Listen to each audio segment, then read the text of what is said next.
Today I want to talk about 3 ways a young person can house hack their way into their first home.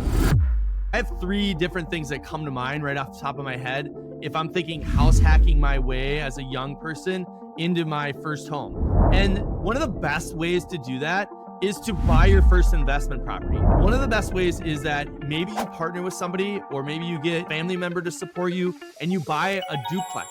Now, I've known several people that have done this, and they'll buy a duplex and then they'll rent out one of the units and then they'll live in one of the units. Now, you can sell that to another person that might want to invest with you. You could have a parent that supports you on that. There's lots of different ways you can finance that or make that opportunity happen. But what's great is, in the perfect situation, that second unit that's being rented out can cover your mortgage, and you essentially don't have a mortgage for the property. So you own a property and you're not even having to pay for it. That is a fantastic way to get into owning a home. The other thing that I was thinking about is the financing. I think people are so misled by what they need from a financing perspective to get into a home. Everybody thinks they need to have a lot of cash. They need to have a lot of money. They need to have 20% down. That just isn't the case. The simplest answer to that would be like an FHA loan. An FHA loan, you only need about 3% down, give or take, depending on exactly what you're doing.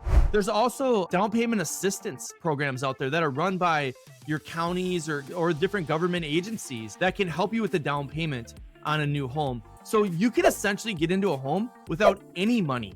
Now, the third thing I've been really thinking about is partnering with someone, whether that's your girlfriend, future fiance, a good friend or buddy, or you each have your own unit and you're like, gosh, man, it'd be so cool to get a house over here, but I can't do it. I can't qualify. Well, why don't we partner up, look at this as an investment, and we buy this house, do some house hacking on it, fix it up, get some equity, and then we both maybe can split ways after a couple years, sell the house, take that equity, and we both buy a brand new house that's even bigger and better in the exact place that we want. So the bottom line is you have to get into your first property, and it's a big step and it's a scary step, and it can be an anxious thing because you're not sure how you're going to pull it off.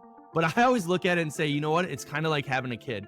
I don't know if I was ever ready to have a kid, but once I did, and I realized I could live and make it happen and pay for my kid and give them everything they need, man, life just got that much better. And with owning your first home, it's going to feel exactly the same way.